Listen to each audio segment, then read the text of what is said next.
In terms of structure, this is an Asher B. Durand painting, a Hudson River School painting, and you can see that sort of idea of a picture inside of a picture. It's kind of a information at the edges and then a tunnel or vortex leading you back. It's not a new idea. It's been used in paintings for centuries, and I love that notion of a chain, a lineage of things that painters do, ways that we construct paintings. It's important to me to study that, to recognize that, and to try to work it into my lexicon, and, but always maintain a relationship to what came before. I spent a great deal of time fishing as a kid. This is on the pier, and I never was interested that much in fishing, but more so, what I loved was sitting there for long periods of time just looking at the ocean, just empty blue space. And there's something about when you're looking at the ocean or at the sky, you're not really looking at anything in particular. There's no focal point, there's no image to really look at. It's a big expanse of blue. So as I would sit there after hours, it almost became where I felt like I was looking at looking. I was seeing myself seeing, which is an interesting notion to me, and it certainly ricochets us back into painting, that a painting can be not only what you're seeing, but also about the process of seeing. And that was very much about the process of seeing.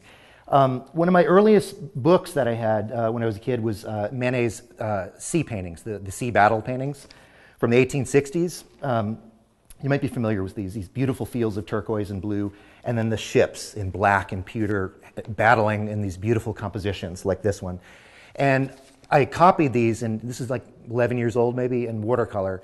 And I wasn't getting it right, the structure right. So what I did is I had my mom go out and buy a turquoise pillowcase, and we stuffed a pillow in it, and I put it on the bed, and then I took rocks, which corresponded to the sizes of the boats, and the colors, black, gray, white, and I would place the rocks in the exact places they were in the painting, and I would watch them sink down into the downiness of the pillow. The heavier ones would go further, the lighter ones would go less, and it taught me a lot about displacement and about weight and counterweight, and I really learned a lot about how he composed and constructed these paintings, about how to compose. So while my friends would go out and play basketball after school, I would come home and play with rocks and pillows, like that. I lost my virginity kind of late. I don't know if that's it, but like that. Another big one, again, you can see that sort of almost curtain-like effect with that space, that interior space, and that very frontal space in the foreground. For me, it's not the landscape that interests me, but it's more of my relationship to the idea of landscape, the conceptual idea of a place, of location. And what I mean is if you stand in front of a landscape painting, any landscape painting, what you have is a place, a view of a place, a rectangle or a square looking into a place. So there's automatically a reference to someone standing there looking at that place, and that's both the painter and the viewer. So right there you've got the confluence of two identities, the painter and the viewer looking at this framed place. That's very interesting to me. The painting represents that confluence of a viewer and artist in the same conditions. To suggest the notion of the human element in a landscape, I do things like I'll use high horizon lines, which you see almost in every painting in this show up here.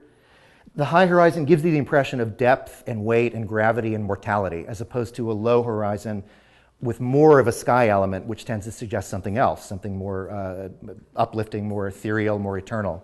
I like the feeling of sticky gravity and weight and mud. Also, I'll use vertical strands. A lot of the times, the ways I start these paintings, I'll put a few tones in, usually darks, and usually in threes, like a 1, 2, and then a 3. Then I'll come in with verticals, maybe 1 or 2. I'll start a bit of a rhythm in the painting, and then 3 and 4, and then I'll start to create information in between those verticals. And you start to create foreground, background, you start to create positive, negative, physical, and then air, the idea of seeing air again. So those verticals very much represent the human orientation in the landscape. And throughout art history, the vertical often refers to the human figure and the horizontal to the landscape. Horizontal paintings, often landscape tradition, vertical paintings, the figure, the human figure.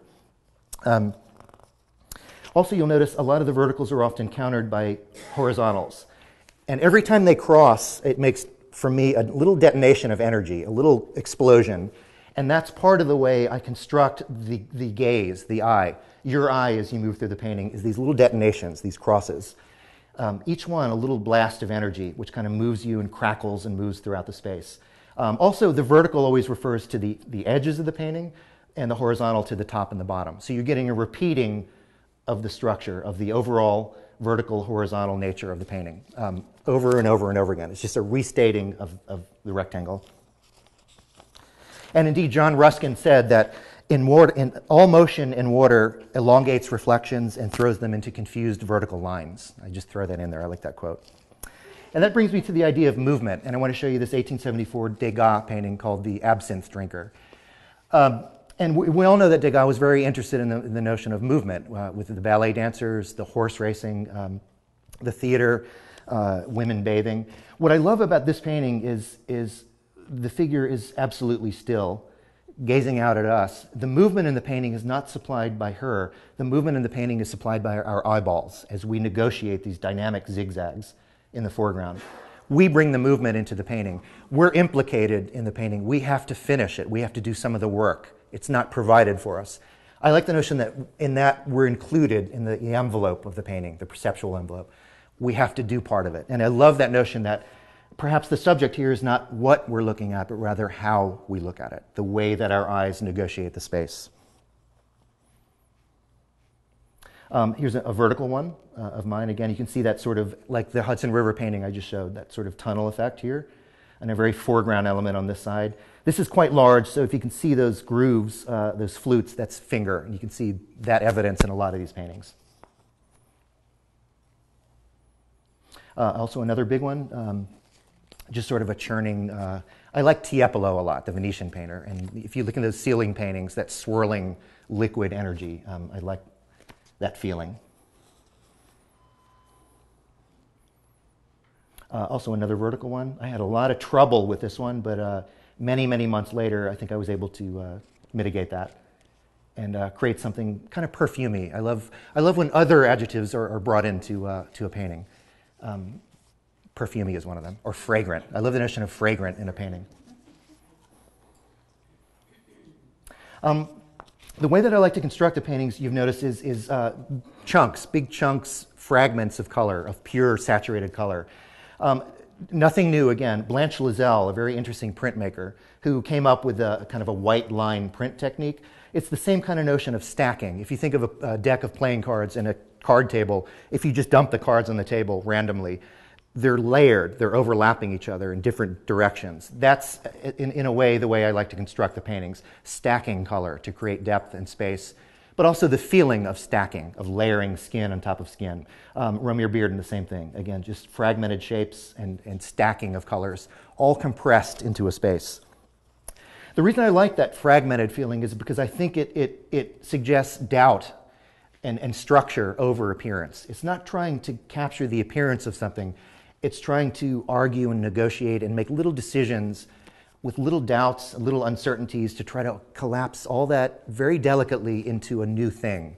Not as much about appearance, but about structure and about composition and about self-correcting decisions and other things. But two nice examples of the same way that I approach putting color down.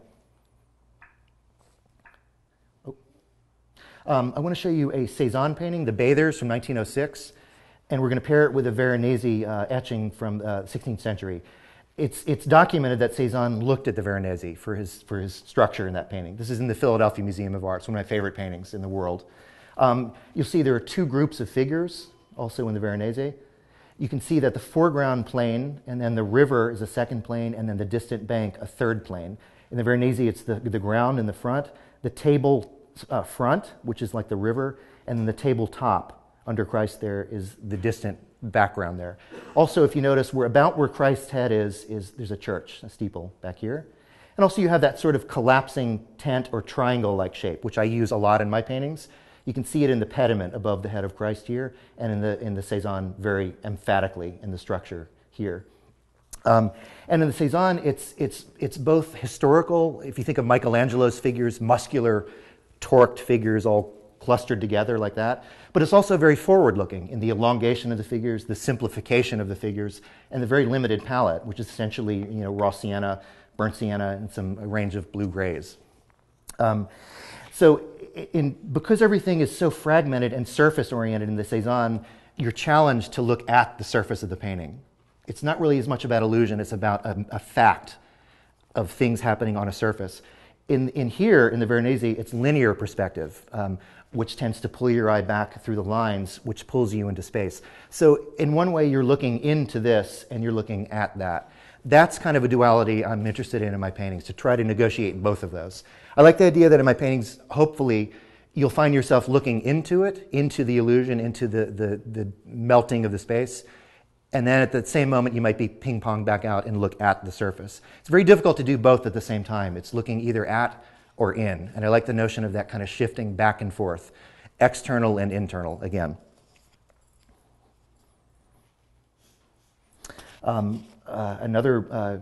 I had a blast with some of these reds in there. Again, another struggle one, and it takes a lot of time. I work on several paintings for a show at the same time. So usually 10 or 12 paintings, they take about 8 or 9 months to do. And I rotate them as I go along. I have a fairly big studio. Again, that high horizon line and kind of stick twig-like things up at the top, which comes from the drawings, I suppose. And I used the Cézanne that we just saw a minute ago to talk about the word abstraction.